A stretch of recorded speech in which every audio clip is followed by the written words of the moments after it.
Käsipall on mitmekülgne mäng, kus kõikidele kehatüüpidele on positsioon olemas ja kõik tunnevad ennast siin trennis lõbusalt.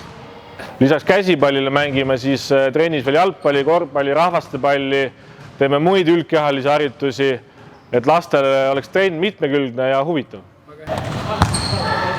Kutsun kõiki 1. kuni 4. klassi poisse käsipallitrenni. Trennid toimuvad Peetri ja Kindluse koolis.